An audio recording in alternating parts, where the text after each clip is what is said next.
It was a bright, brisk Wednesday morning in Washington, D.C. when Karoline Leavitt, the sharp and composed White House press secretary under President Donald Trump, made her way into the CBS studio. She was invited to appear on Morning Pulse, a popular yet notoriously left-leaning morning show hosted by veteran liberal journalist Rachel Monroe. Rachel, known for her bold feminist takes and aggressive questioning, had been prepping for this interview for days. The producers whispered it was going to be a ratings moment.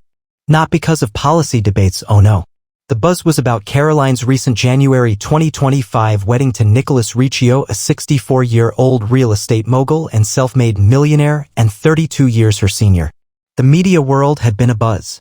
Social media hashtags like #SugarDaddyPressSEC and #CarolineGoldDigger were flying around like wildfire. But Karoline? She stayed silent, poised, unbothered. Until now. She walked into the studio wearing a sleek, deep blue dress that gave off authority with just enough grace. Her wedding ring sparkled under the set lights, a symbol not of luxury but loyalty. She sat down opposite Rachel Monroe, who flashed a wide smile that didn't quite reach her eyes. "Karoline," Rachel began, "thank you for being here." "My pleasure," Karoline replied calmly. They danced around policy for the first 10 minutes, Trump's new trade tariff structure, border policy changes, and energy initiatives. Karoline defended the administration with articulate ease, never missing a beat. But Rachel was biding her time. Then she struck. "Karoline," Rachel said, her tone suddenly more casual, "before we wrap, I just have to ask. Your recent wedding to Nicholas Riccio made headlines, not just for the stunning photos but, well, the age gap. 32 years is quite the difference." Karoline smiled. "Yes, it's been quite the talking point, hasn't it?" Rachel's smirk widened. "I mean, I have to say, some folks are wondering, is it love or convenience? You're the fresh-faced rising star of conservative politics, and he's, well, a very wealthy older man. Some are saying you married your way into power." The studio went silent. The control room buzzed. "Oh, she went there," one producer whispered. Karoline's eyes narrowed, but only slightly. She crossed her legs, leaned forward, and spoke in a calm, low tone that made the whole room lean in. "Rachel," she said, "I knew this would come up. It always does when a woman, particularly a conservative one, makes life choices that don't fit a particular narrative." Rachel blinked, but Karoline continued. "I fell in love with a man who's seen the world. Who built something from nothing. Nicholas came from a working-class family in New Jersey. His father laid bricks. His mother cleaned hotel rooms. He built his real estate empire with sweat and risk and 90-hour work weeks." She paused, letting the moment simmer. "When I met him during my congressional campaign in 2023, yes, at a restaurant, he wasn't a rich old man. He was a curious citizen asking hard questions about zoning laws. And he didn't know who I was. That was the magic of it." Rachel interjected, trying to salvage her edge. "But surely you understand the optics, Karoline. A young, ambitious woman marrying a much older, very wealthy man. It's hard not to see the strategic benefit." Karoline leaned back now, smiling just a bit. "Rachel, it's funny how liberals preach feminism and empowerment. Until a woman makes choices they don't approve of. Then suddenly we're gold diggers or sellouts. Isn't that a bit hypocritical?" The audience watching live started to buzz on social media. Twitter, now X, was already heating up. Karoline wasn't finished. "You see an age gap. I see wisdom and loyalty. You see a bank account. I see a mentor and a partner. I married a man who values my mind more than my title. Can you say the same for most of the progressive men in DC who parade feminism in public but belittle strong women in private?" Rachel tried to move the conversation, but the damage was done. Karoline's words hung in the air like a thunderclap. And she wasn't done yet. Within hours of the interview, clips of Karoline Leavitt's powerful response were everywhere. The moment she calmly but surgically dismantled Rachel Monroe's attempt at a gotcha moment became the top trending topic on X, Truth Social, YouTube, and even Instagram Reels. #Karoline Clapback began trending by noon. But as always, where there's heat, there's hate. Liberal blogs and progressive influencers twisted her response into the very narrative Rachel had tried to push. One headline screamed, "Trump's press secretary dodges gold digger claims with GOP talking points." Another read, "Karoline Leavitt uses feminism to justify marrying a millionaire 3 decades older." Karoline, however, didn't retreat. She did the opposite. That night, she posted a 4-minute video from her personal account. She was seated at home, in a cozy study beside her husband, Nicholas Riccio, who looked like the very picture of understated elegance. Gray hair, a kind face, and quiet strength. America, Karoline began. Today, I was asked a question on national television that had little to do with public service, and everything to do with judgment. Judgment on who I married, on how I love, and it reminded me of something bigger. She glanced at Nicholas, who smiled gently at her. It reminded me that in 2025, the very people who scream about female empowerment are the first to tear down a woman for marrying someone they wouldn't. I wasn't questioned about my policies. I was questioned about my personal worth based on who my husband is. She continued, "Let me be clear. I didn't marry money. I married values, work ethic, patriotism. Nicholas has been through recessions, market crashes, betrayals, and yet he built an empire from nothing. When I met him, I wasn't impressed by his wallet. I was impressed by his questions, by his grit." The video ended with Nicholas adding softly, "I didn't fall in love with a press secretary. I fell in love with a woman who knew where she was going and didn't need me to get there." That video hit 10 million views in 12 hours. Conservative commentators like Ben Shapiro, Megyn Kelly, and Candace Owens hailed Karoline's grace under fire. "She just turned that entire ambush into a masterclass on dignity," Megyn said on her podcast. Karoline Leavitt is showing women that feminism isn't about approval. It's about freedom. Meanwhile, Rachel Monroe's team scrambled. The move had backfired spectacularly. Their attempt to smear Karoline had elevated her instead. Ratings from the interview were high, but the backlash was severe. Progressives on social media were split. Some defended Rachel, insisting we should ask these questions, while others began questioning the integrity of the so-called feminist movement. One viral post read, "Why do we celebrate women like Madonna or Cher for dating younger men, but mock Karoline Leavitt for loving someone older who treats her right? Maybe it's not about age. Maybe it's about politics." The next day, Karoline returned to the White House podium for a press briefing. Her usual confidence was intact, maybe even stronger.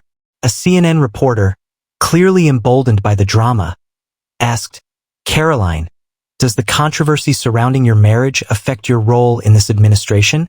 Karoline didn't blink. "Not in the slightest," she said. "I serve the American people, not the gossip pages." Next question. Boom. Even liberal journalists in the back row exchanged glances, admiration reluctantly surfacing. The moment marked a turning point. Karoline was no longer just the sharp, young spokesperson. She was now a cultural symbol of modern conservative womanhood, polished, principled, and utterly unfazed by smug attempts to box her in. And somewhere in a quiet office at CBS, Rachel Monroe was staring at her inbox, flooded with emails from furious viewers and one blunt message from her executive producer. "You picked the wrong woman to underestimate." The media cycle continued to spiral, but Karoline didn't flinch. If anything, she doubled down, not with anger, but with intelligence, authenticity, and a message that connected beyond politics. She wasn't just defending herself anymore. She was reshaping the narrative for every woman who'd ever been judged for not fitting the mold. That weekend, she was the keynote speaker at the National Women in Leadership Conference in Dallas, Texas. The event had been booked months prior, but the timing couldn't have been more perfect. The audience was packed with professionals, mothers, students, veterans, and CEOs, women from every walk of life. When Karoline walked onto that stage, the applause was deafening. She didn't hold a script.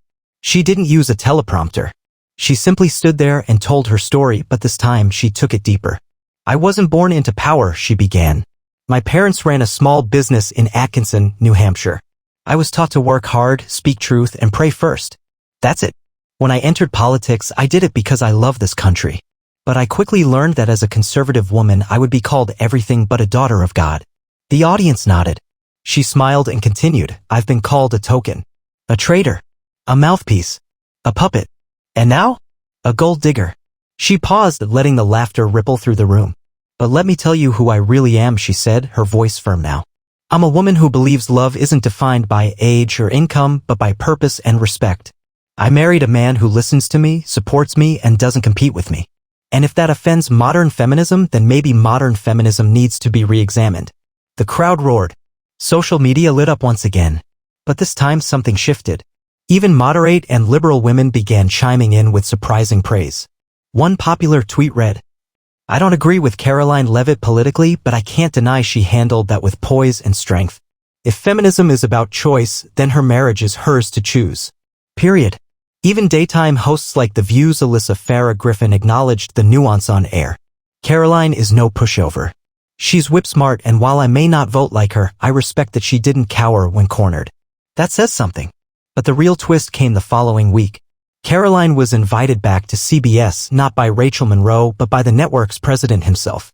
The show's public image had taken a hit. They offered her an exclusive, primetime conversation, this time on her terms. She agreed. But on one condition. "I'll come," she told the producer, "if Nicholas comes too." America tuned in that Friday night to a special titled The Power of Partnership, Karoline and Nicholas Riccio. It was elegant, tasteful, and honest. They talked about their love story, not to defend it, but to share it. Nicholas spoke about his early struggles, how he once slept in a construction van during his first year in New York, how he built his company brick by brick. He spoke about how he never imagined falling in love again after his divorce in his 50s until he met Karoline, a woman who walks like a queen but works like a soldier. Karoline shared how Nicholas challenges her to rest, to read more history, and to never lose faith in herself. "He doesn't tell me who to be," she said. "He reminds me who I already am." The broadcast was watched by over 18 million viewers. The comment sections were flooded not with hate but with support. Even critics had to admit this wasn't a scandal. This was a love story. By the end of the week, Rachel Monroe had gone silent on social media. No follow-ups. No defenses. She'd been outclassed, out-argued, and most importantly, exposed for letting her bias cloud her journalism. In her quiet office, she watched the rerun of the Riccio special. She poured herself a glass of wine, sighed, and muttered aloud. "She taught me a lesson, and she didn't even raise her voice." By the time Monday rolled around, the ripple effect of Karoline Leavitt's interview was still expanding. What had begun as a tabloid-style jab from a mainstream reporter had become a full-blown national conversation, and Karoline was now at the center of it, not as a victim, but as a victor. In Washington, D.C., even her political opponents were walking a bit more carefully around her. The ones who used to snicker behind closed doors about her youth or inexperience suddenly weren't so loud anymore. She had outclassed the media, controlled the narrative, and stayed entirely within her moral compass. But it wasn't just politicians taking notice, the American public was talking, especially middle America. In Ohio, a group of college-aged women on a conservative campus launched a podcast called Love and Liberty, inspired by Karoline's story. Their first episode, titled Grace Under Fire, How Karoline Leavitt Won the Culture War with Class, climbed to the top of Apple Podcasts' political charts within a week. In Montana, a retired schoolteacher wrote an open letter to her local newspaper. "I'm not a Republican. I'm not even much of a political person. But after watching that interview, I had tears in my eyes. Karoline reminded me that we don't have to apologize for who we love, we just need to stand tall when the world sneers." In Florida, an elderly couple sent flowers to the White House addressed simply to Karoline Leavitt, "Keep being you." Inside the West Wing, President Trump was reportedly thrilled. "She's got fire," he said to his staff. "And brains." The left tried to smear her, and she turned it into a masterstroke. And Nicholas Riccio? He stayed completely out of the limelight after the CBS special. When asked by a reporter if he would do another interview, he politely declined, saying, "I don't need to speak for Karoline, she's got the loudest voice in the room," without raising it. Still, the story wasn't quite done. About 3 weeks after the initial controversy, Rachel Monroe's contract with CBS quietly wasn't renewed. Industry insiders whispered that the fallout from the interview, combined with mounting pressure from sponsors who didn't want to be associated with perceived anti-woman sentiment, led to a behind-the-scenes decision. Rachel herself remained mostly silent, though in a brief blog post on her personal site, she wrote, "I thought I was asking a hard question. What I received in return was a masterclass on everything I misunderstood about modern conservatism and femininity. I regret how I framed the interview, but I respect the woman I tried to corner." The post wasn't exactly an apology, but it was enough to signal that even Rachel understood. She'd underestimated not just Karoline, but the silent majority watching at home. And Karoline? She continued her role as White House press secretary with even more confidence. At her next media appearance, she addressed a group of young interns visiting from across the country. One of them, a shy girl from Tennessee, nervously raised her hand and asked, "Ms. Leavitt, how do you stay so calm when people attack you like that?" Karoline smiled warmly and said, "Because if you know who you are, no one else can define you. If they call you weak, prove you're strong. If they call you bought, show them your values. And if they call you anything less than a woman of worth, you teach them the lesson they didn't know they needed." It was quiet for a moment, and then the room erupted in applause. By spring of 2025, the media firestorm had long subsided. Yet the impact of Karoline Leavitt's poised response lingered in the cultural bloodstream like a quiet anthem, one that many women, young and old, continued to hum in their hearts. Across the country, opinion columns and editorials began reevaluating what had happened in that now infamous CBS interview. And while some still clung to the old tropes, the cynics, the ideologues, the bitter crowd that never liked seeing a conservative woman win, even they couldn't deny one simple fact. Karoline had changed the game. She hadn't shouted. She hadn't stormed off. She hadn't played victim. Instead, she had done something far more threatening to her critics. She had stood completely still in the center of a political and personal firestorm and smiled through it. That smile wasn't passive. It was powerful. It said, "You will not intimidate me. You will not define me. You will not shame me for living my life on my terms." And that message, unspoken but deeply felt, was what really rattled the left. In the months that followed, Karoline continued making headlines, not for scandal, but for substance. She became a champion for conservative women entrepreneurs, launching a nationwide mentorship initiative that partnered young, rising voices in the conservative movement with seasoned business leaders. Her husband, Nicholas Riccio, quietly donated millions through his foundation to support single mothers, battered women, and vocational training programs, especially in underserved rural communities. None of it was flashy. None of it was done for praise. It was simply who they were. And that, more than anything, redefined public perception. Eventually, even previously hostile outlets began referring to her as a new archetype in American politics. She wasn't a token. She wasn't a talking head. She was a trailblazer with pearls and poise and grit that didn't need to be shouted to be felt. Then came the real moment of closure. One morning in late June 2025, while Karoline was walking out of the West Wing,